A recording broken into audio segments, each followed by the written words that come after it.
बड़ी विपरीत परिस्थितियां उपासक के जीवन में आ जाती हैं, सबके जीवन में आती हैं। खुद अनुभव होता है, भजन में मन नहीं लग रहा, विकार अपने आप हमें आकर्षित कर रहे हैं, न मन साथ दे रहा है न तन साथ दे रहा है।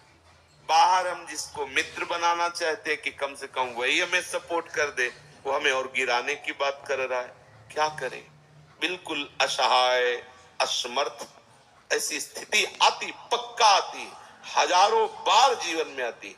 ये हम अपने जीवन की बात कर रहे हैं। हजारों बार एकदम अंधेरा, कोई पकड़ नहीं आ रही, अंदर से अंधकार छाया हुआ है, बाहर से कोई समझाने वाला नहीं, विकार का भयंकर उन्माद।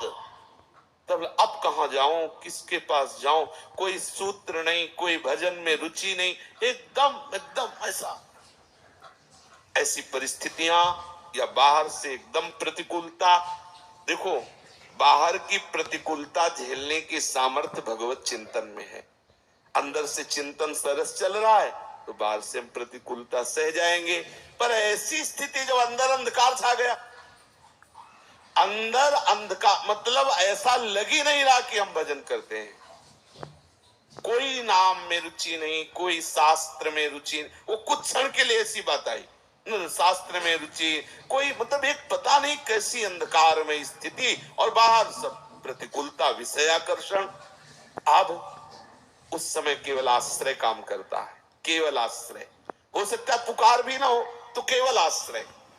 जो आप अंदर से आश्रय लिए हो वो मूर्छा में भी रहता है, मूर्छित अवस्था में भी रहता है, मृत्यु समय भी वो रहता है। इसीलिए आश्रित का निश्चित भगवत प्राप्ति होती है, निश्चित कल्याण होता है। आश्रित का कभी पतन नहीं होता।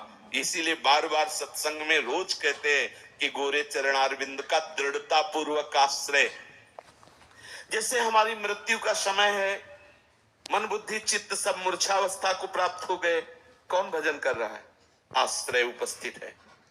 जीवन भर जिनका आश्रय लिया, उस समय वो भजन के कारण नहीं, आश्रय के कारण हृदय में उपस्थित हो जाते हैं और उसको परम गति की प्राप्त। आश्रय बहुत बड़ा तत्व है, बहुत बड़ी बात है।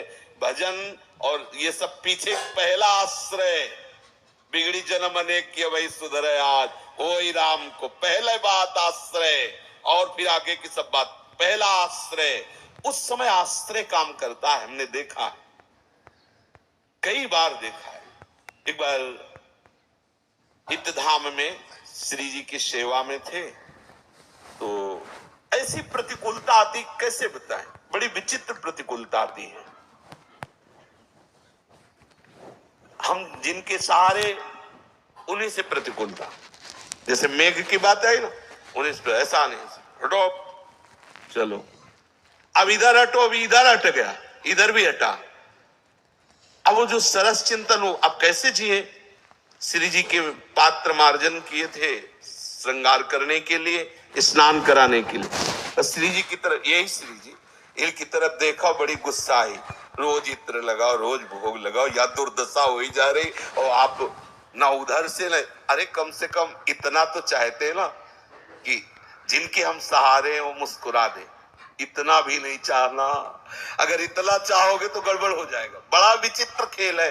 देखो, मन में इतना है, जैसे कोई दौड़ रहा है, चढ़ाई चढ़ रहा है, तो उसको एक लगता है इतना तो कोई कह दे शाबाश, तब तसल्ली होती है। हाँ, और वो इतना दौड़ रहा है, इतना परेशान हो रहा है, ऊपर से उसे और डांट के कर दो सारे कायर, तो उसको कैसा लगेगा? लेकिन इस मार्ग में ऐसा ही दवाई होती है। अगर कहीं बड़ाई हो जाए तो समझ लेना कोई अपराध बन गया, पक्का समझ लेना। अगर गुरुजन, वैष्णवजन, संतजन तुम्हारी बड़ाई सभा में तुम्हारा सम्मान, तो अंदर से महसूस करो कोई अपराध बन गया, प्रभु किसी अहम वृत्ति का मुझे दंड दे रहे हैं। पक्का समझना। उस समय हर्षित मत होना कि बहुत बड़ा लाभ मिल गया, गुरुजी देखो सम्मान करवा। नहीं, गुरुजन जब प्यार करते हैं तो अहम का नाश करके पूर्ण दैन्यता प्रदान करते हैं। अंधकार छा गया, सेवा को रोक दिया, लेट गए, न भिक्षा मांगेंगे न किसी से बात करेंगे। अब वो सेवा प्रवृत्ति फिर उठे गुस्सा होते हुए श्री जी से। अब जल ऐसे तांबे के पात्र में रख के ऐसे श्री जी को स्नान, फिर गुस्सा आई, पूरा जल श्री जी के ऊपर, जैसे होली में नहीं ऐसे सब डालने का, नहा धो लो।